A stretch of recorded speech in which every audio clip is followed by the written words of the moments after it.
When at 9:30 he arrived at the house where he lived, he found a young lad in the street doorway, standing with his legs wide apart and smoking a pipe. "Who are you?" Kay asked at once, bringing his face close to the lad's. One could not see very well in the darkness of the entrance. "I'm the house porter's son, sir," said the lad, taking the pipe from his mouth and stepping aside. "The house porter's son?" asked Kay, tapping his stick impatiently on the ground. "Do you want anything, sir? Shall I fetch my father?" "No, no," said Kay, and his voice had a reassuring note, as if the lad had done something wrong but was to be forgiven. "It's all right," he said, and went on. Yet before he climbed the stair, he turned around for another look.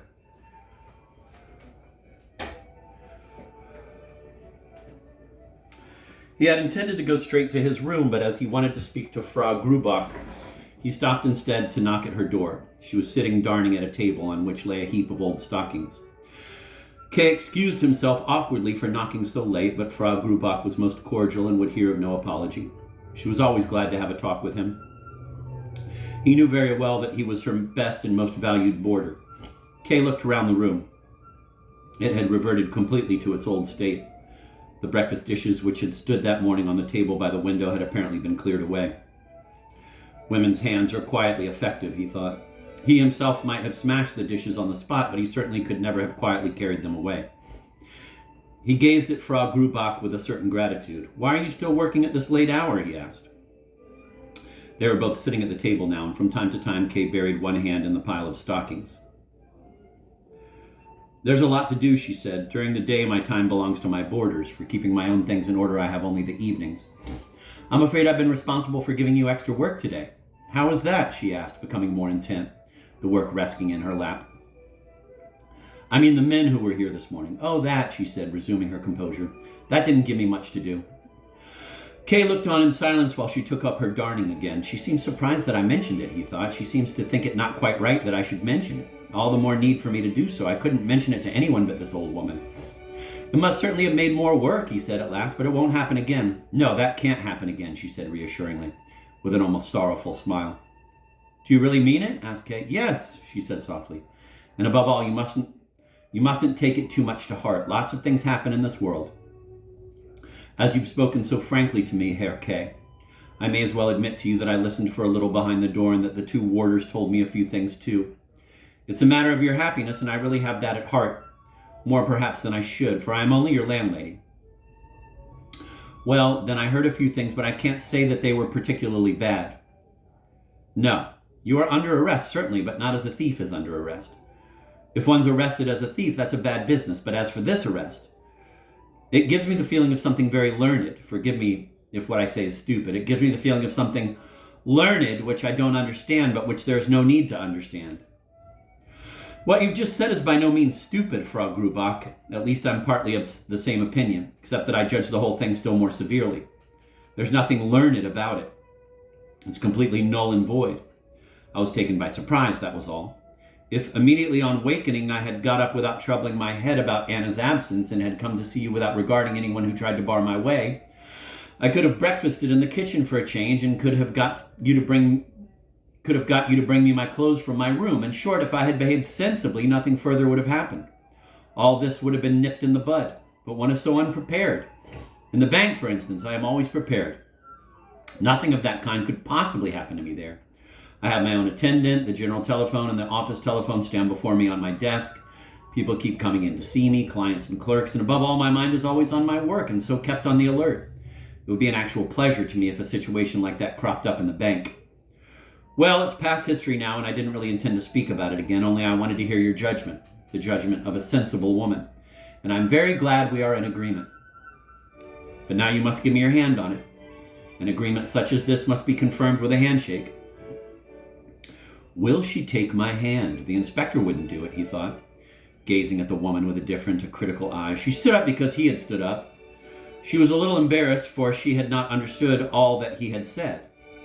And because of her embarrassment, she said something which she had not intended to say, and which was, moreover, rather out of place.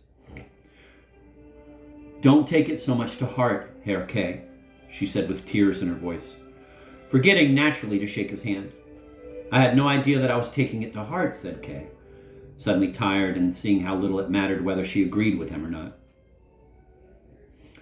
At the door he asked, "Is Fräulein Bürstner in?" No, replied Frau Grubach, and in giving this dry piece of information she smiled with honest if belated sympathy. She's at the theater. Do you want to ask her something? Shall I give her a message? Oh, I just wanted a word or two with her. I'm afraid I don't know when she will be back. When she goes to the theater, she's usually late. It's of no consequence, said Kay, turning to the door, his head sunk in his breast. I only wanted to apologize to her for having borrowed her room today. That's quite unnecessary, Herr Kay. You are too scrupulous. Fräulein Berstner knows nothing about it. She hasn't been back since early this morning. Everything has been put back in its place again, too. See for yourself. And she opened the door of Fräulein Berstner's room. Thanks, I believe you, said Kay, but went in through the open door all the same. The moon shone softly into the dark chamber. As far as one could see, everything was really in its proper place, and the blouse was no longer dangling from the latch of the window. The pillows on the bed looked strangely high. They were lying partly in the moonlight. She often comes home late, said Kay, looking at Frau Grubach as if she were to blame for it. Young people are like that, said Frau Grubach apologetically. Certainly, said Kay. But it can go too far. That it can, said Frau Grubach. How right you are, Herr Kay. In this case especially, perhaps. I have no wish to speak ill of Fräulein Berstner. She is a dear, good girl, kind, decent, punctual, industrious. I admire all these qualities in her, but one thing is undeniable. She should have more pride, should keep herself more to herself. This very month I have met her twice already on outlying streets, and each time with a different gentleman. It worries me, and as sure as I stand here, Herr Kay, I haven't told anybody but you, but I'm afraid there's no help for it. I shall have to talk to Fräulein Berstner herself about it. Besides, it isn't the only thing that has made me suspicious of her. You're quite on the wrong track, said Kay with a sudden fury which he was scarcely able to hide.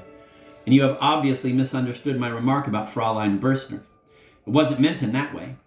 In fact, I frankly warn you against saying anything to her. You're quite mistaken. I know Fräulein Berstner very well. There isn't a word of truth in what you say, but perhaps I'm going too far myself. I don't want to interfere, and you can say what you like to her. Good night. Good night, Herr Kay, said Frau Grubach imploringly, hurrying after him to his door, which he had already opened. I don't really mean to say anything to her yet, of course. I'll wait to see what happens before I do anything. You're the only one I've spoken to in confidence. After all, it must be to the interest of all my boarders that I try to keep my house respectable, and that is all I'm anxious about in this case. Respectable, cried Kay through the chink of the door. If you want to keep your house respectable, you'll have to begin by giving me notice. Then he shut the door and paid no attention to the faint knocking that ensued.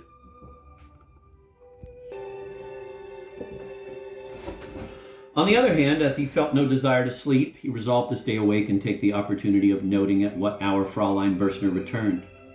Perhaps when she did so, it might still be possible, unsuitable though the hour was, to have a few words with her. As he lounged by the window and shut his tired eyes, he actually considered for a moment paying Frau Grubach back by persuading Fräulein Berstner to give notice along with him.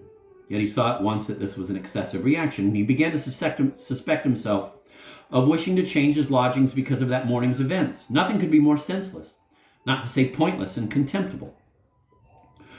When he became weary of gazing out into the empty street, he lay down on the sofa after having slightly opened the door to the entrance hall so that from where he was lying he might see at once anyone who came in. Until about 11 he lay quietly on the sofa smoking a cigar. But then he could not endure lying there any longer and took a step or two into the entrance hall as if that would make Fräulein Berstner come all the sooner. He felt no special desire to see her. He could not even remember exactly how she looked, but he wanted to talk to her now. And he was exasperated that her being so late should further disturb and derange the end of such a day. She was to blame, too, for the fact that he had not eaten any supper and that he had put off the visit to Elsa he had proposed making that evening. He could remedy both omissions still, it was true, by going straight to the wine restaurant where Elsa worked. He would do that later, he decided, after his talk with Fräulein Berstner. It was a little after 11:30 when he heard somebody on the stairs. Absorbed in his thoughts, he had been marching up and down the entrance hall for some time as if it were his own room, and now he fled behind his bedroom door. It was Fräulein Berstner coming in. As she locked the front door, she shivered and drew her silk shawl around her slim shoulders. In a minute she would be going into her room, where Kay certainly would not intrude at such an hour.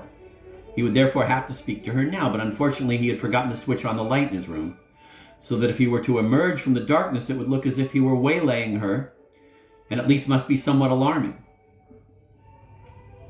No time was to be lost, so in his confusion he whispered through the chink of the door, "Fräulein Berstner." It sounded like a prayer, not like a summons. "Is anyone there?" asked Fräulein Berstner. looking round with wide-open eyes. "It's I," said Kay, stepping forward.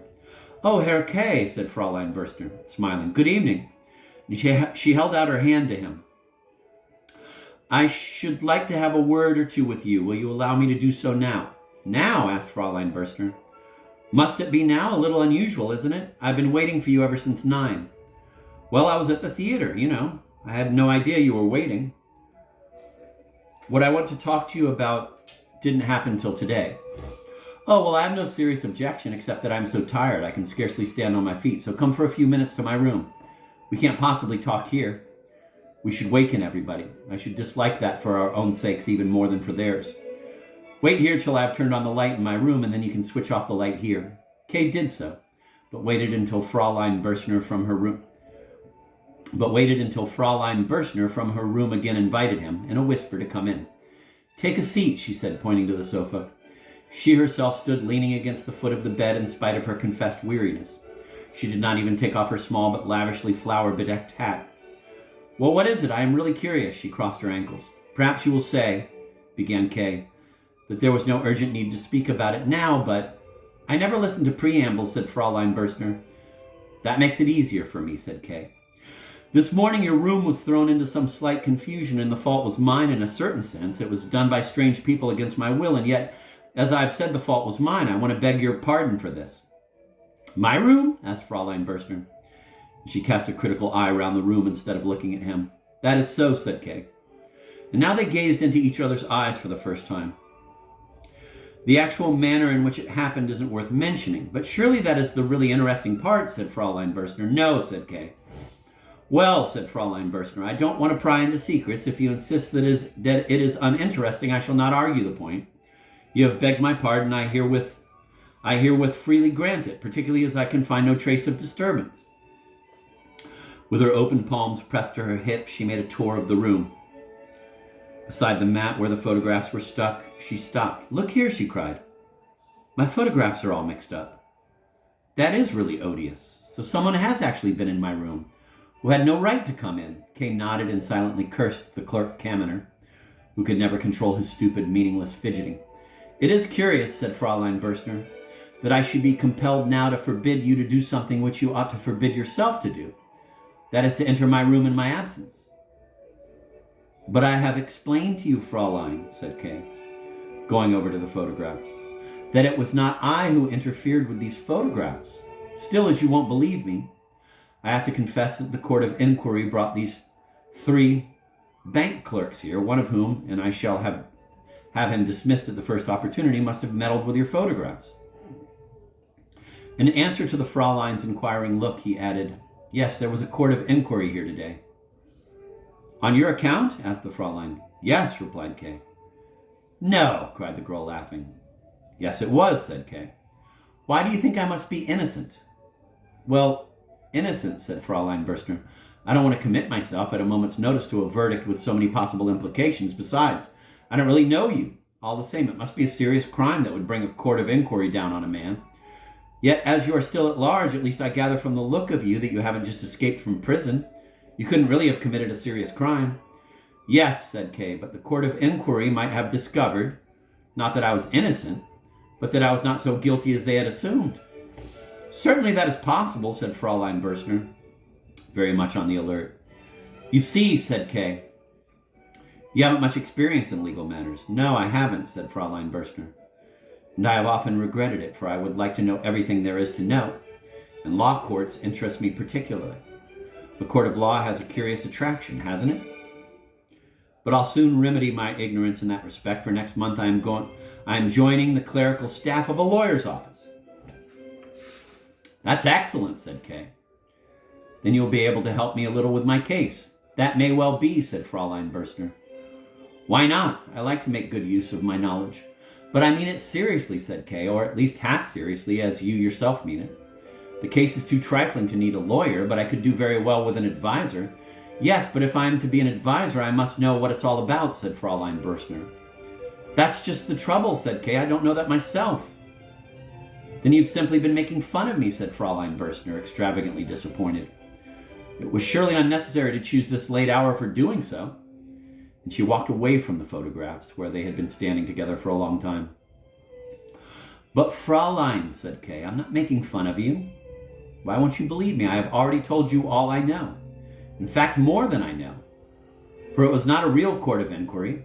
I called it that because I didn't know what else to call it. There was no interrogation at all. I was merely arrested, but it was done by a commission. Fraulein Berschner sat down on the sofa and laughed again. What was it like then? She asked. Horrible, said Kay. But he was no longer thinking of what he was saying, for he was completely taken up and staring at Fraulein Berschner, who was leaning her head on one hand. Her elbow was resting on the sofa cushions, while with the other she slowly caressed her hip. That's too general, she said. What's too general? Asked Kay. Then he came to himself and asked, Shall I let you see how it happened? He wanted to move about, and yet he did not want to leave. I'm tired, said Fraulein Berschner. You came home so late, said Kay. So you've gone the length of reproaching me, and I deserve it too. For I should never have let you in. And there was no need of it either, that's evident. There was a need for it. I'll make you see that in a minute, said Kay. May I shift this night table from beside your bed? What an idea, cried Fraulein Berschner. Of course not. Then I can't show you how it happened, said Kay, in agitation, as if some immeasurable wrong had been inflicted upon him.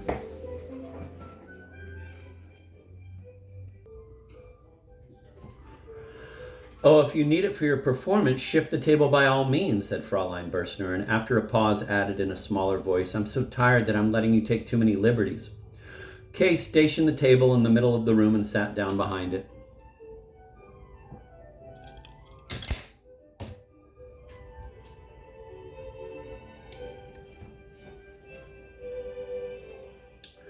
You must picture to yourself exactly where the various people are. It's very interesting. I am the inspector. Over there on the chest, 2 warders are sitting. Beside the photographs, 3 young men are standing. At the latch of the window, just to mention it in passing, a white blouse is dangling, and now we can begin. Oh, I've forgotten about myself, the most important person. Well, I'm standing here in front of the table. The inspector is lounging at his ease with his legs crossed, his arm hanging over the back of the chair like this, an absolute bore. Now we can really begin. The inspector shouts as if he had to waken me out of my sleep. He actually bawls. I'm afraid. If I am to make you understand, I'll have to bawl too, but he only bawls my name. Fraulein Berschner, who was listening with amusement, put her finger to her lips to keep Kay from shouting. But it was too late. Kay was too absorbed in his role. He gave a long, drawn shout. Joseph Kay! Less loud indeed than he had threatened, but with such explosive force that it hung in the air a moment before gradually spreading through the room. Then there was a knocking at the door of the adjoining room, a loud, sharp, regular tattoo. Fraulein Berschner turned pale and put her hand to her heart. Kay was violently startled. It took him a moment or so to withdraw his thoughts from the events of the morning and the girl before whom he was acting them. No sooner had he come to himself than he rushed over to Fraulein Berschner and seized her hand. Don't be afraid, he whispered.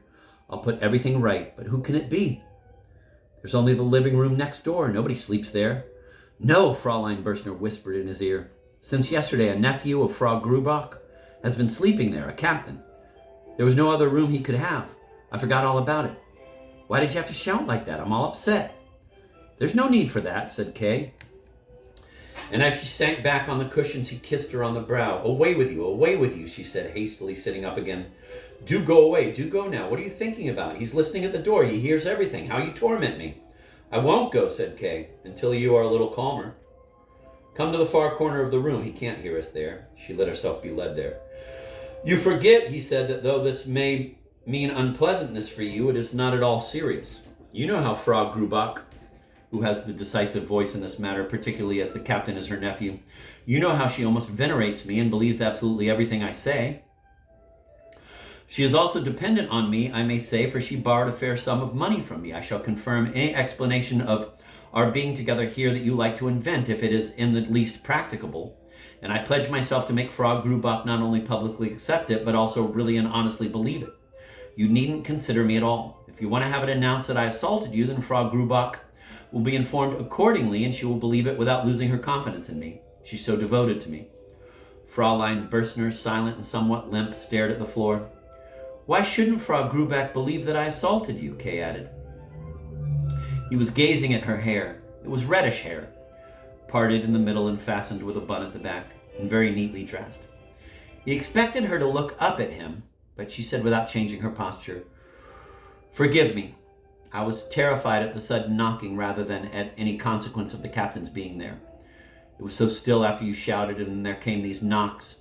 That was why I was so terrified. I was sitting quite near the door, too. The knocking seemed to be just beside me. I thank you for your offer, but I'm not going to accept it. I can bear the responsibility for anything that happens in my room, no matter who questions it. I'm surprised you don't see the insult to me that is implied in your suggestion, together with your good intentions, of course, which I do appreciate. But now go, leave me to myself. I need more than ever to be left in peace. The few minutes you begged for have stretched to half an hour and more. Kay clasped her hand and then her wrist. But you aren't angry with me, he asked. She shook his hand off and answered, No, I'm never angry with anybody. He felt for her wrist again. She let him take it this time and so led him to the door. He was firmly resolved to leave, but at the door he stopped as if he had not expected to find a door there. Fraulein Berstner seized this moment to free herself, open the door, and slip into the entrance hall, where she whispered, Now please, do come. Look. She pointed to the captain's door, underneath which showed a strip of light. He has turned on his light and is amusing himself at our expense. I'm just coming, Kay said, rushed out, seized her, and kissed her, first on the lips, then all over the face, like some thirsty animal, lapping greedily at a spring of long-sought fresh water. Finally, he kissed her on the neck, right on the throat, and kept his lips there for a long time. The slight noise from the captain's room made him look up. I'm going now, he said. He wanted to call Fraulein Berstner by her first name, but he did not know what it was. She nodded wearily, resigned her hand for him to kiss, half turning away as if she were unaware of what she did, and went into her room with down-bent head. Shortly afterwards, Kay was in his bed. He fell asleep almost at once, but before doing so, he thought for a little about his behavior. He was pleased with it, yet surprised that he was not still more pleased. He was seriously concerned for Fraulein Berstner because of the captain.